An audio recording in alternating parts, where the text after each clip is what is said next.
Well, that 3 weeks went quickly, didn't it? Thank you to everyone who responded to my 11 questions 200 sub competition thingy. It's now ended. Finished on Good Friday. With a late entry there by Dave, I am a game geek. Thank you for that, mate.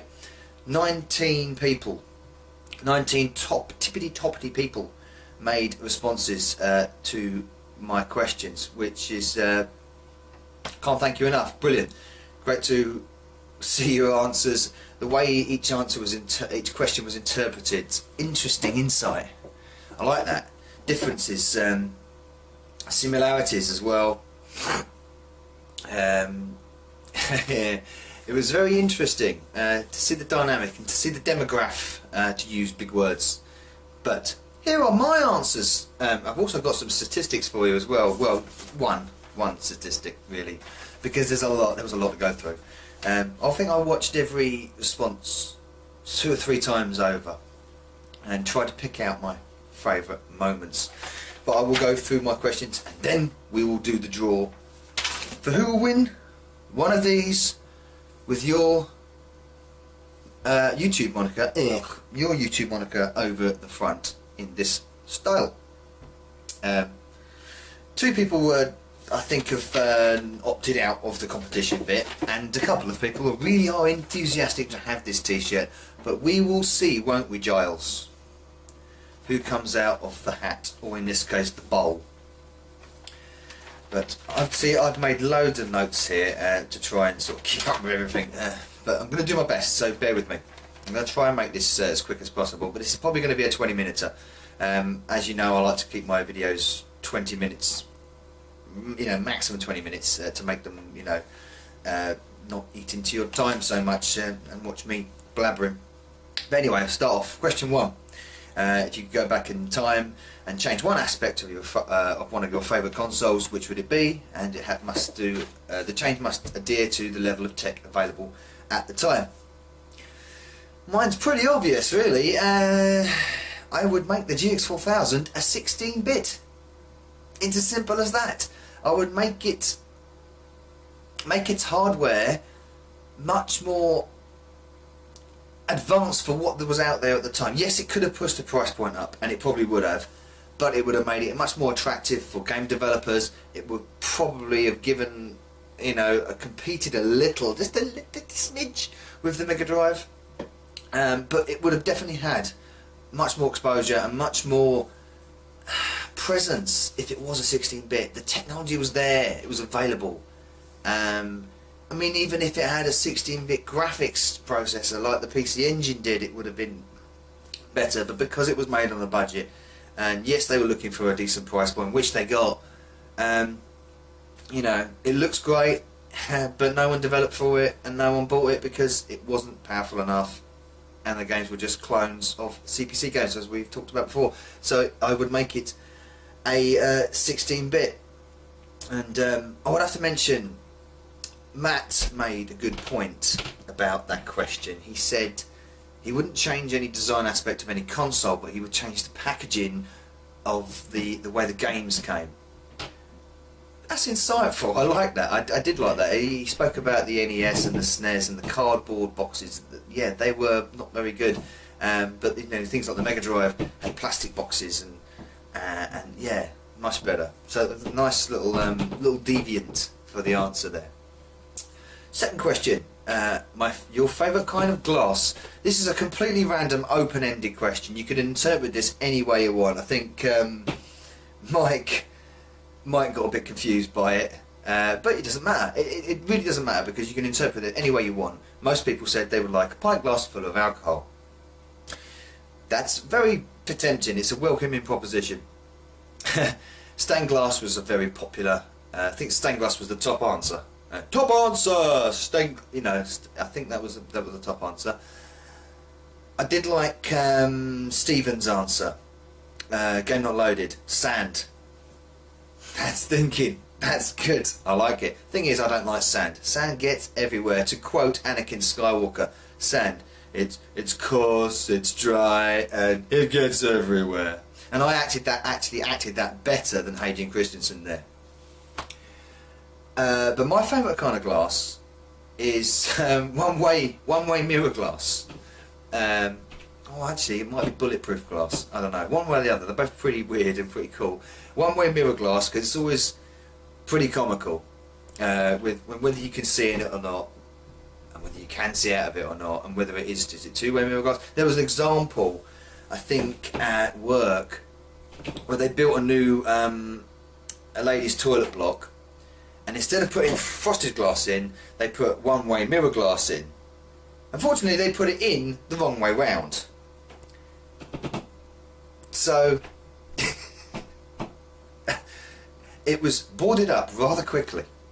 But that's my favourite kind of glass. One-way mirror glass, because it's just a voyeur's dream, isn't it? Console-geddon!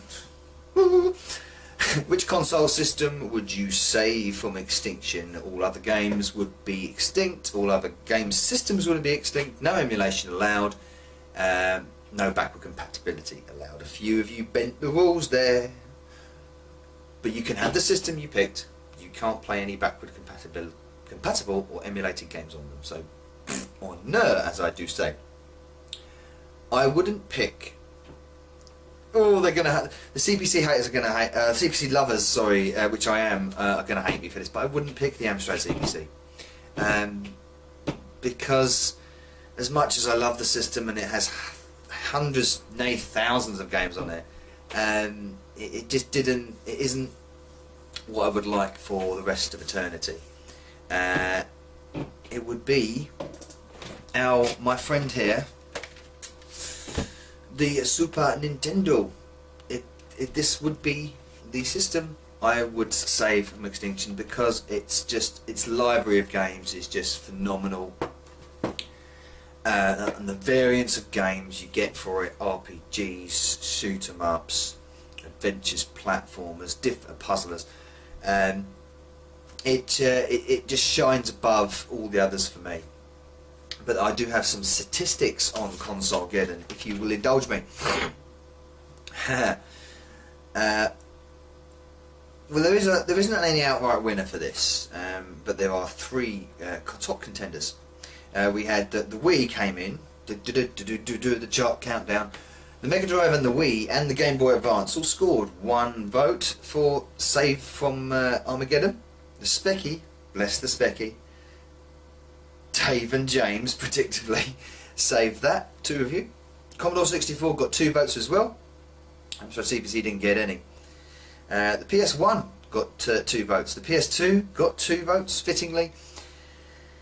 And the PC, the Super Nintendo and the Commodore Amiga all joint winners with 3 saves. So, you know, I tell you what, despite not being an Amiga person myself, yeah, them 3 is a pretty good sort of across the board kind of save, if you could.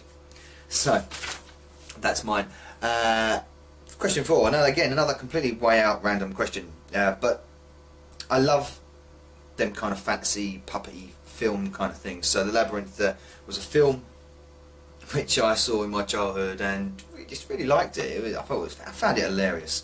From the first one of the first scenes is when the girl Sarah goes into the labyrinth initially and she meets the worm, and it's just the worm. Come inside, have a nice cup of tea. It's, you know, I will. Thank you, Mr. Worm. Most of you said you'd be Jared, David Bowie with his lunchbox. I think a majority of you said that, which is not a surprise. But he was a bastard. Come on. He was a bit of a bastard. He's a bully. He's bullying a 15-year-old girl. What a git. I would be Ludo. No one picked Ludo. I'd be Ludo because, the guy can call rocks to his aid. How awesome is that? The guy can call the very rocks, as Sir Didymus says. But he did. Yes, I was actually going to think of Sir Didymus as well, but I didn't pick him because he's just a little bit too like a yappy dog and annoying. And he's pretty useless, even though he talks a good fight, but he's pretty crap, isn't he? End of the day, Ludo's got the muscles, he's not got the brain so much, but he's certainly got the muscles, and he can bring the backup. I mean, his backup is awesome. It's boulders. And anyway, if you didn't watch The Labyrinth, go and watch it. That's my last words on that. Oh, I did write a thing about that. I think, yeah, Chris, I think you misunderstood it. I blame myself for that. I didn't really phrase the question right. You said you'd want Carl to be in The Labyrinth, which would, you know, it would make the film R-rated 18 straight away, wouldn't it? You know, which way are we going in The Labyrinth? Oh, this is a dead end. That's a fuck. You cunt! It's a dead end. It would, you know, it would make it unwatchable for the child, but it would be funny. Question 5. Which video game media / format is your favourite? The overwhelming winner for this was cartridge, and I agree. Cartridge is my pick as well, for many of the reasons that other people have said. And cartridge for me is like the original game format. It's what's synonymous with video games. You think of a video game, and the first thing you think of is a cartridge that you plug into something. You know, go back to the Atari and television and all that. And it's strong, it's tough, it's tangible, it's got artwork, it has its own box. It's not generic like a disc. It can't get damaged in the same way as a disc. And the same way, and it would degrade less than a tape or any kind of you know, floppy disk or anything like that. But the other, I do like I think the only one person said this as well. I think it was my good buddy Dave Lawnboy's post. He said the Hue card, which that would be my second choice. Again, very unique and keeps well, and yeah, I did like that format, the Hue card. But it would be cartridge for me, much like many of you out there. Someone made a good spot as well. I think it might have been Dave, I'm a Game Geek. I'm not sure. I'm sorry if I'm wrong about that. But mentioned about the smooth edges on the Wii U discs, which I never noticed. So the other day I went over to the Wii U, picked up a disc, and you know what? It's got smooth edges. I didn't notice. Don't really touch the discs that much. Just put them in the thing, don't I? Question 6: which spacecraft would you like to be real in real life and exist in our time? Where is he? No, it wouldn't be Starbug actually. Starbug is slow, it's dirty, it's grimy, it's like a mock TARDIS if anyone follows Red Dwarf now.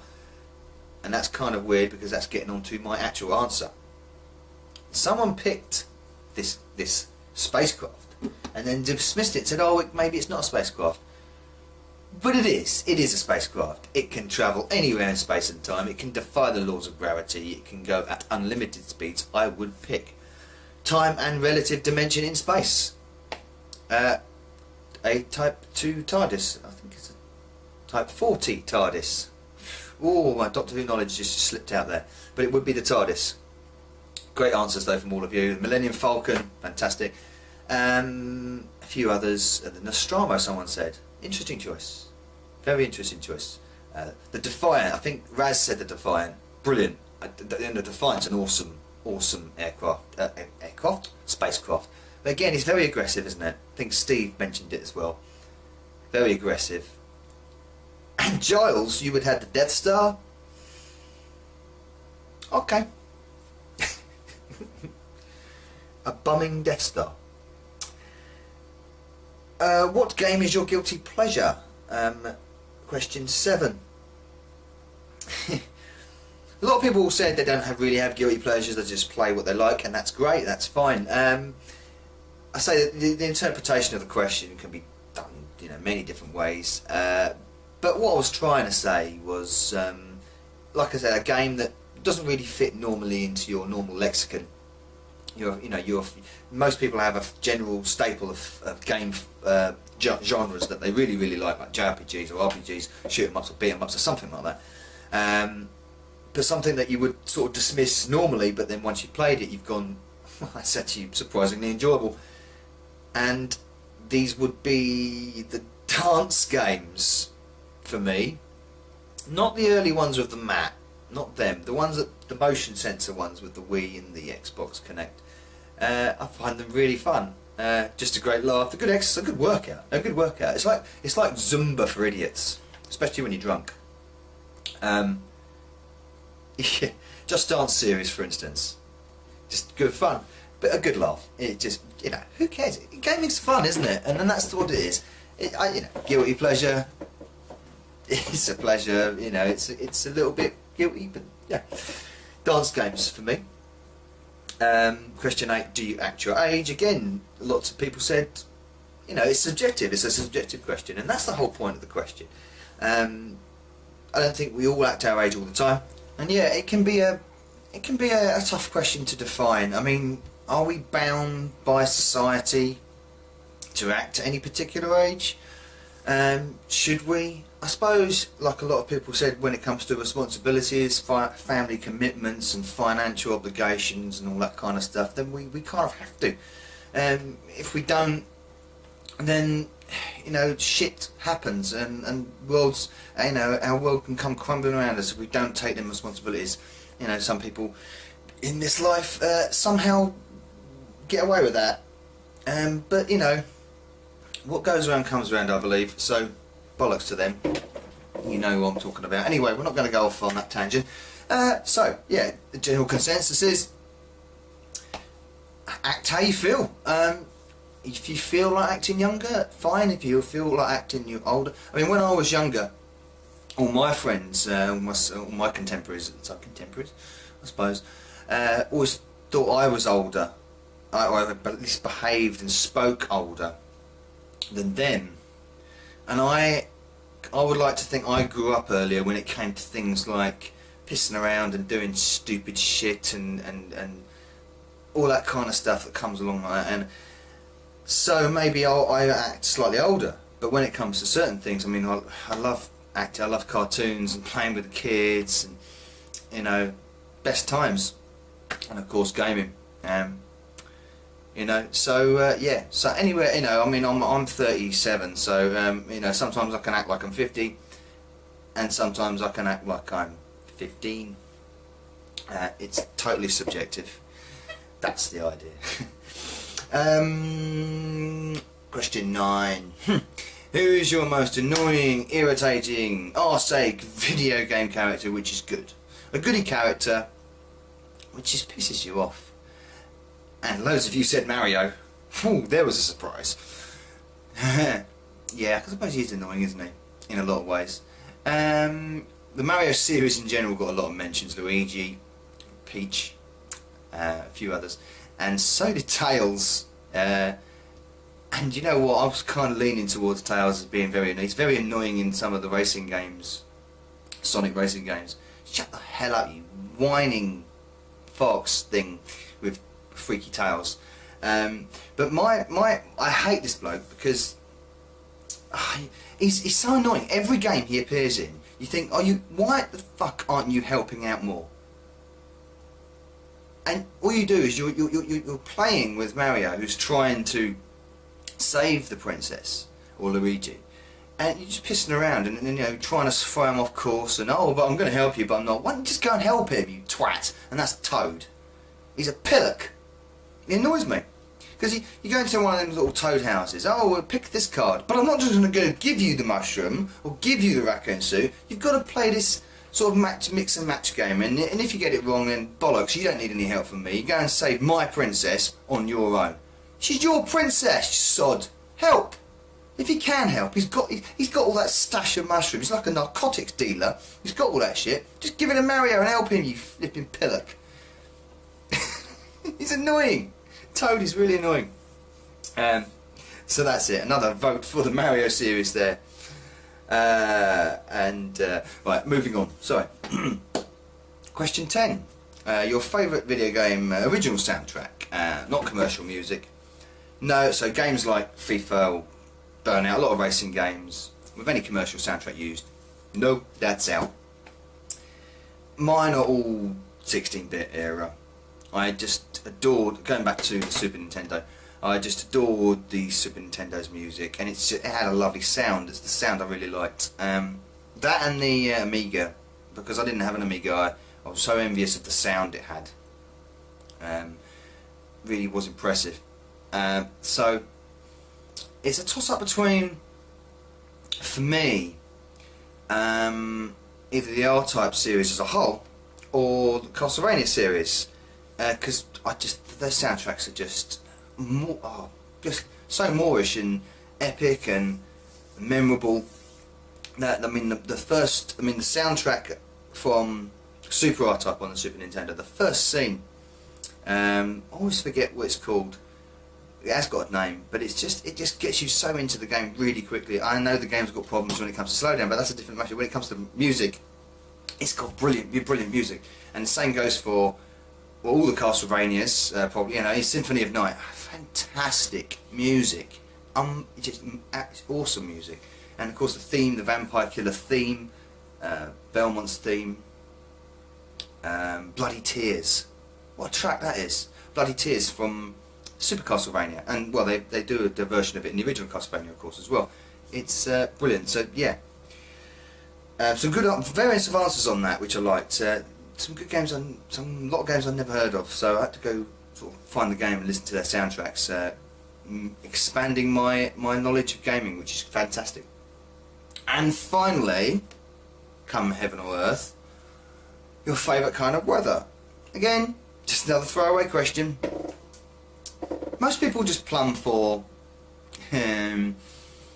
just sort of hazy sun, just sort of not too hot, not too cold, not raining or windy or anything like that, and just a nice, pleasant ambience. That's fine for things like a day-to-day, general day-to-day things. But I was more thinking of what weather do you really enjoy, like a big rainstorm or a snowstorm or something like that. Mine are thunderstorms. Love them. I find them so exciting. It's a great demonstration of the raw power of nature. I like that. It reminds you that we're kind of just guests and insignificant in a lot of ways, and it's just the noise generated and the lights and the lights.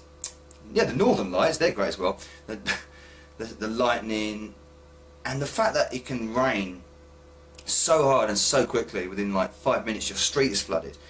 It's just a demonstration of how aggressive the earth can be, and nature can be. So I find thunderstorms fascinating, great. Really enjoy them. A lot of people are scared of them, of course, and I don't mean it any way that they that obviously people can get struck by lightning and tragedies like that can happen. But love a thunderstorm, brilliant. Hate normal wind though. I'm going off on a slight tangent. Wind is more annoying than rain for me. A strong wind, especially when it's like not particularly cold or anything like that. It's just so annoying. Wind pisses you off. In both bodily and in nature. So that's the answers to my 11 questions. Sorry if I missed anyone with your points. I tried to include a lot there. But I will include Eva Hayler's fantastic games that he hated. I've got to get this right because they were just epic. I'm going to have to look them up. I wonder what publisher does them.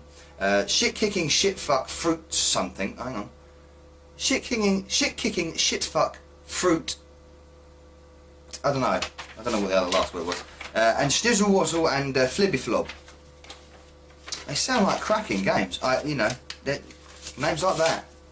Who are they made by? Who are they made by, Giles? I want to know. So, I'm done. The questions for me, which many of you asked, will be on a second video, because I'm not going to cram them all into the same one. And now I'm just going to go and get something quickly, 2 seconds, and then come back. Right, that was quick. Okay, it was already there. Now, well, I've got the questions there, so I'm going to do them in a minute, but what we're going to do is do the draw for who is going to get this with your name gracing the chest area, nipple joining up kind of bit. So, I've got a rather fetching pink bowl here. And I've got all the names. I was going to get my daughter to do this, but she kind of got a bit camera shy. Especially when her dad is wearing a pink bowl on his head. So we have all the names. I've got in no particular order, and we're going to draw them out. Exciting, isn't it? It's like the National Lottery, a very poor man's National Lottery. So we have first up James Monkey Spaz 5000.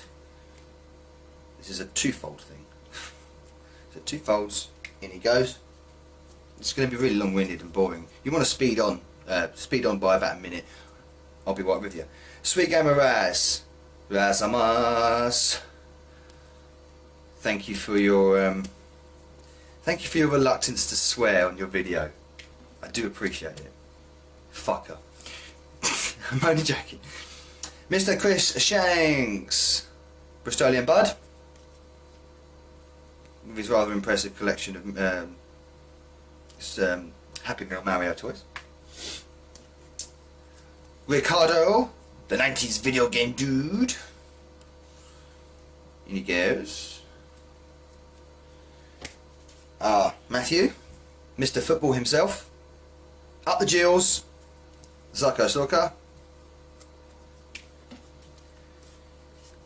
Mike from across the pond, Kit 171.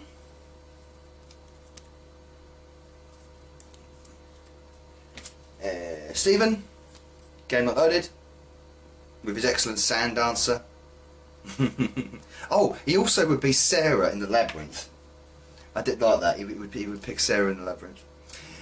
Just F, thank you for your response, mate. That was cool.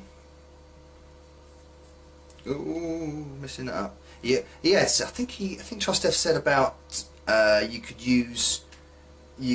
go back to like Space War and sort of like regenerate games from there, which Mr. Paul Bradley, which is very nice of him to use my a very strange frozen image of me in his video. Thanks for that, Paul. Who else? Lumboys Post 1975. That was my audition for Britain's Got Talent. In goes David. Sunday name. Another Scott, the great Scott, JL76 Gaming, John. In he goes, and thank you for the burnout footage as well. You weren't very good at it, mate. You need some practice. I'll get it right now.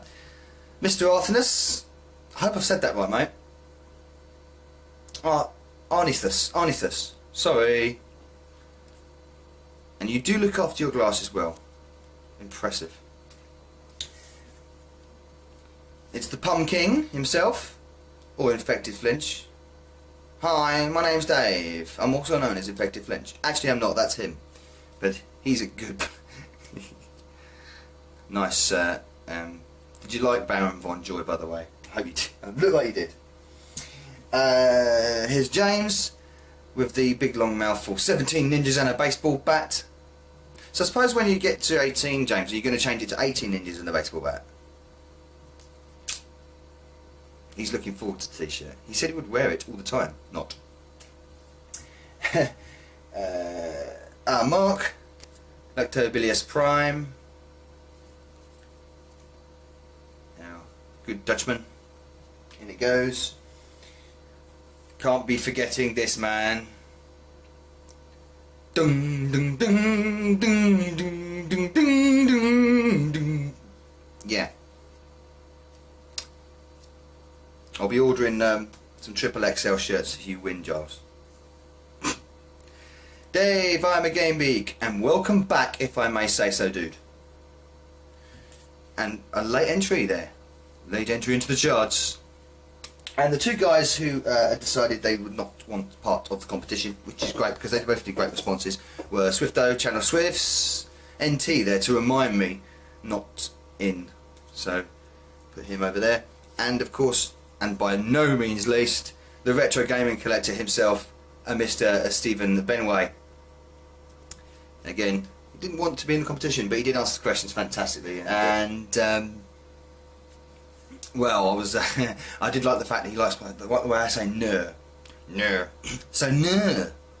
Steve, you're not in the draw. No. But you did request that. You did say that. So, shall we get on to the main event? Drum roll, please. Right. I'm going to try and make this as fair as possible.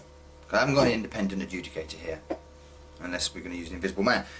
So I'm going to use my daughter's crown dressing up thing as a blindfold. So, mix them up. No hands, see. So here we go. Right.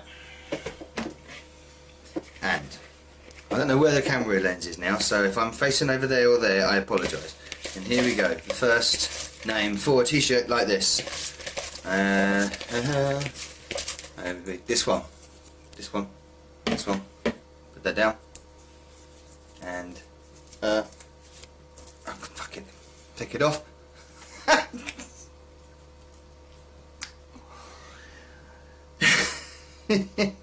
Would you Adam and Eve it? You're very good.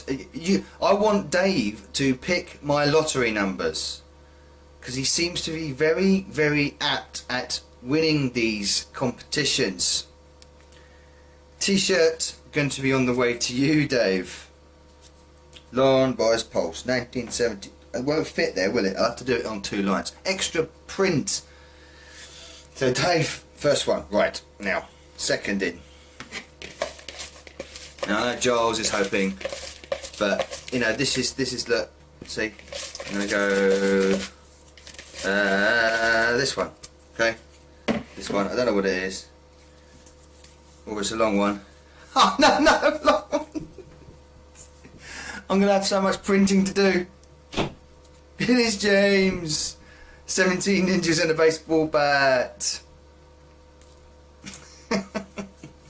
Probably the 2 of the longest in there. Congratulations, Dave. Congratulations, James. You will have t-shirts. There you go. Sorry, Giles. I'm sorry, mate. You know, it didn't work.